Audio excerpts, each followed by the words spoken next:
I was scrolling through Twitter and I saw something kind of fascinating in my mind because this guy growing up as a child, him and Steve Young were my two favorite guys. And this comes from Jesse Sapolu. Now, Jesse Sapolu, he's someone, last guy who won a Super Bowl with, 95. So whatever he says, you got to listen to the Polynesian man. The guy's an absolute stud. But this is what he said, quote, "The best quarterback is not the most physically gifted. It's having the guts to sit in the lion's den and quickly process defenses, then throw an accurate pass, period. Any other assessment is just stupid." Now, Flo, what do you think about this, man? Do you agree with him? Or do you feel that you have to be like a Patrick Mahomes or something like that, man? Nah, I 100% agree with him. Patrick Mahomes is the exception because he not only does he have the physical tools, but he does have the mental tools as well. Smart too, but usually, these guys who have all the physical tools are usually the worst quarterbacks in the league. Like, you think about it, we had Jamarcus Russell came out. Even some of the guys we've got, who's the guy from Ball State we had? Oh, I remember Davis. That guy had a rocket arm, but he couldn't hit anyone. He was always overthrow, underthrow. There was no accuracy. There's so many guys like this that come out every year because they're like, look at the arm strength, look at the arm talent, and they're bust all the time. The guy from Paxton Lynch from Memphis recently. Yeah. There's so many guys. Brock Osweiler, Arizona State. We watched a lot of Pac-12 football. There's always these guys. It's this thing up here that makes the quarterback. And you've seen it throughout history.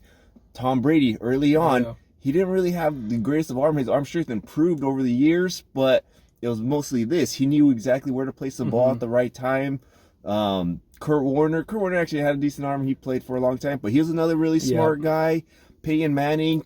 I didn't think Peyton Manning had the best arm, but that guy was really smart too. He has a decent arm, but all those guys are just cerebral. You got to be that when you're playing the quarterback position, especially in the NFL with how fast everybody is. You got to make decisions within an instant. So this tweet by Jesse Sapolu, I 100% agree with it. What do you think, man? Man, that's crazy. You bring up Nate Davis. That's like a blast from the past, man. And you're right. That guy had a rocket arm. I remember one time he was at the end zone in preseason, and he flicked that ball like 65 yards like nothing.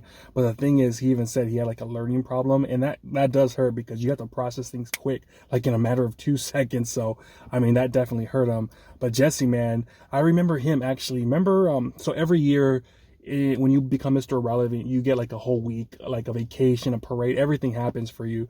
And Jesse Sapolu was there, and he actually talked to Brock Purdy. He's like, "Hey, man, I was like, I think undrafted free agent or a late round pick, and look at me, I became a 4-time Super Bowl champion. I believe the same thing's gonna happen to you."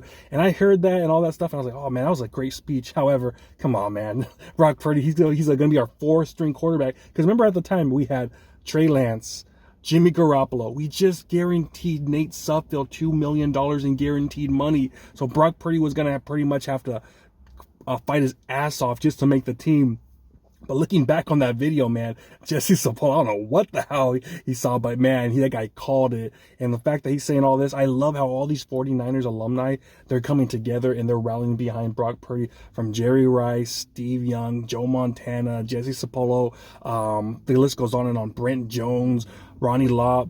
And I love it, man. They're seeing what I guess we're seeing, but not what national media is seeing, because the national media, man, they're still after him every day at something. I can name something today that someone said, but you know what? I'm going to stop it. But I believe it's 100%.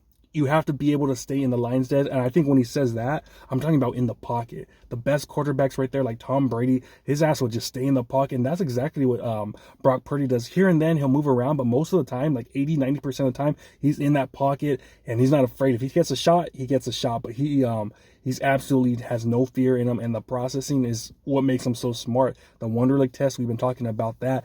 He's up there with Pat Mahomes, Drew Brees, and that's what makes him, I think, so good, you know. So, and then the arm strength's coming along where he's getting stronger. So, I mean, he has all the tools, I think, to actually win a damn Super Bowl. And I love it, man. I love that Jesse's saying this, someone that I've looked up to since I was a kid. I know everyone back in the day, it was all about Dion, Jerry Rice. Well, I love those guys too, man.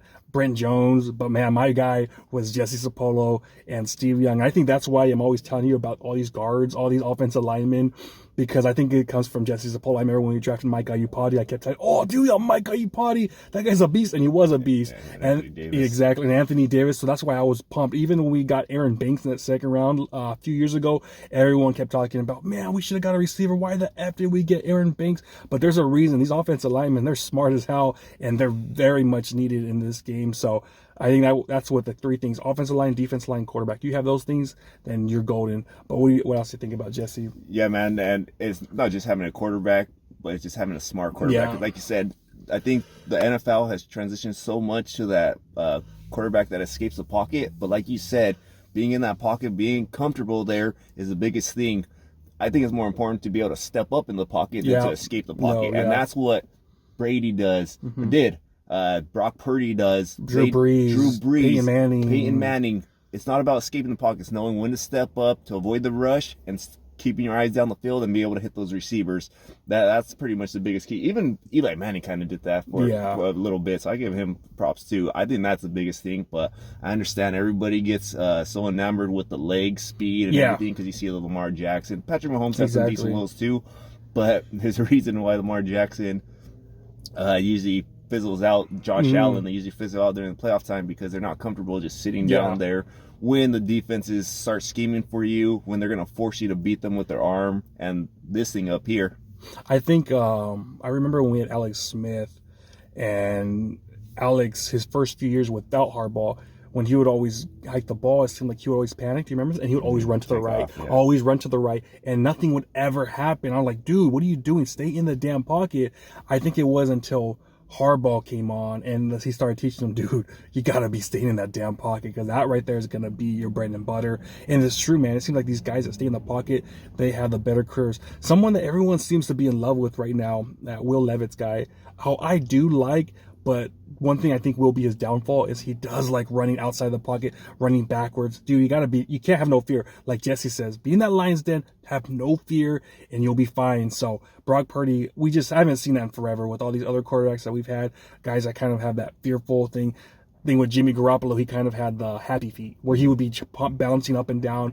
But Brock Purdy, man, he stays in that lion's den and he sets his feet and he's ready to go. Even if a dude's in his face, he has no fear. He knows he's going to take a shot, because our guards aren't the best, and then fires it away. So I absolutely love what he's doing. And I think, honestly, man, this guy, he's going to continue to get better and better and better. And Jesse said it right, I believe. Hey, man, undrafted free agent or late round pick. I got 4 Super Bowls. There's no reason, Brock, why you can't do the same. So I love it, man. And you also think about it, as far as longevity, usually the guys who stay in the pockets play a lot longer. Think about it. RG3 got busted. Right. Even Jimmy G, he got hurt that second year with us. He took off out of the pocket. He got hurt. It happens over and over. Obviously, there's a few times that guys in the pocket got hurt, Joe Theismann and Alex Smith. But for the most part, it's usually a safer spot to be in that pocket, just freaking analyzing the field. So that also, I feel, helps just with their longevity to do that. Yeah, that's what we got, guys. But let us know what you think about Jesse, the great Polynesian 49er, had to say about Brock Purdy. Share, likes, video, comment. Talk to you next time. Peace.